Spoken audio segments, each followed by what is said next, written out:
թույլ չեն տվել մտնել նիստերի դահլիճ եւ մասնակցել քննարկմանը։ Ինչ հիմնավորմամբ։ Ավելի ճիշտ մտանքներ, բայց ասես դուրս եկեք հենց ավականին, հենց ավակը ինքը անուն ազգանունը չգիտեմ։ Դուրս եկեք իրավունք չունեք մասնակցելու, բայց ասի դռնը բաց, նորմալ, սա նիստ է ու լիքը տեղեր կան, նույնիսկ չնստենք են, կանգնենք են, քան որ լսենք, չէ, իրավունք չունեք, դուրս եկեք։ Ու տենց այդ մի քանի հոգիներից դուրս հանեցին, իսկ նրանից առաջ էլ մտել են իհարկե, մոտ մի 7 հոգի տարբեր ոնց որ առանց ինչ որ կազմակերպություն, ուղղակի սրտի ցավով իմանալով, թե ինչ է կատարվելու, այդպես, ու հիմա շատ ցավում ենք, որ մեծ մասը ասում են, որ քանի որ մեծ փողեր են ներսում կանգնած ցեմենտի արտադրության համար, դե մեծ շինարարություն են, չէ, անում, այս որ ամբողջ տեսնում ենք աչքներիս առաջ, ես միլիարդների շինարարություն են անում ու իրանց բիզնեսի համար ավելի ձեռնտու տեղական հումքով, տեղական սարը քրքրեն միջի ցեմենտը էժան հանեն, քան թե օրինակ Չինաստանից կամ Պարսկաստանից կամ տարբեր տեղերից արդեն հանված ցեմենտը առնեն թանկ գնով բերեն։ Ամբողջ հարցը դրանում է։ Ենթադրենք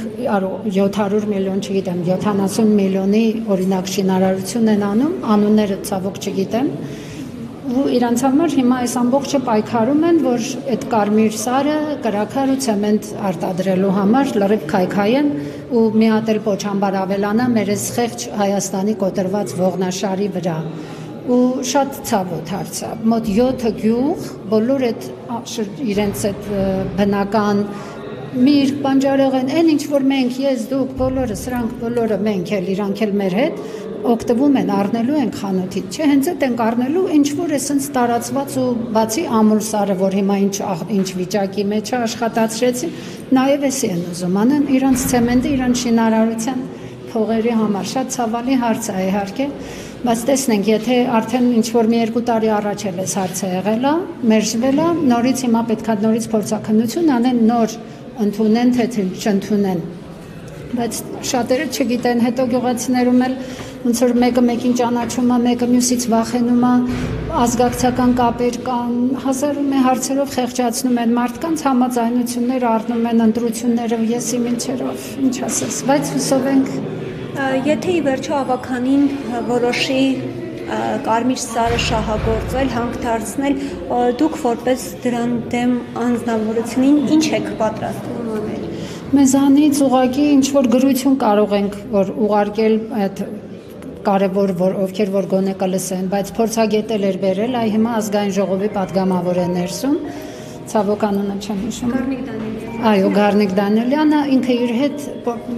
փորձագետ էր բերել մասնագետ, նրան էլ ներս չէին թողնում, մի կերպ զորով, մի ժամ հետո նոր ներս մտավ այդ մարդը։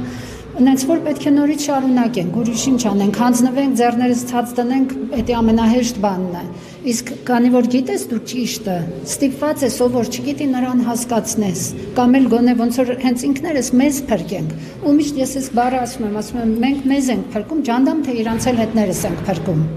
Բայց գոնե մենք մեզ, մեր երեխեքին ենք փրկում։ Դե ավելի մանրամասները չգիտեմ։ Եթե ամուր սարի, այսպես ասած, օրինակ աչքի առաջ ունենալով, որտեղ տարիներ այսպես պայքարեցին ակտիվիստները, բայց ի վերջո տեսանք թե ինչ եղավ ամուր սարի հետ։ Եթե կարմիր սարին էլ մտավախություն չունեք, որ կարմիր սարին էլ նույն ճակատագիրը կարող է սպասվել։ Դե դրա համար էլ մտահոգված ենք իհարկե, բայց այն ոնց են ասում, հույսը վերջումն է մեռնում։ Այդ հույսը պետք է պահենք մեջներս դրական լավատեսորեն մեր լավագույն լավի համար, Հայաստանի համար ու շատերս նայում են թարս նայելով վրաներս գնում են թեկուզ հենց տղամարդիկ թարս նայելով թարախը այսպես ասած թափում երեսներից կներեք ֆրանսերենից համար բայց դե ինչ ասեմ դա մեր վիճակը մենք մեզ ենք փրկում ջանդամ թե իրանց էլ հետներս ենք փրկում բայց պիտի շարունակենք ինչքան հնարավոր է Նույն էլ ծառահատումները Երևանի, էլի այդ ցույցերին մասնակցել եմ, ես էլի գնացել ենք, կազմակերպել ենք, արել ենք, բայց էլի շարունակում են ահավոր ձևով, ոնց որ ինչ անում են մենակ դեպի վատը, ինչ անում են միայն դեպի բացասականը, սենց առավոտ զարթնում ես արդեն վախեցած, թե այսօր գլխներիս ինձ փորձանք են բերելու սրանք, այս ներկա կառավարությունը, ներկա այս ավականիները, բոլորը, ոնց որ սենց պատրաստված ու չափազանց կազմակերպված Այդ բոլոր սրիկայական այդ վատ գործերը հենց ամբողջ չեմ հիշումով ասել, շատ ճիշտ է ասել, որ ամբողջ մարդկության դժբախտությունը նրանում է, որ վատ մարդիկ չափազանց կազմակերպված են, իսկ լավ բարի մարդիկ չափազանց անկազմակերպ են։ Ու այ հիմա դա է կատարվում։ Բայց լավատես լինենք։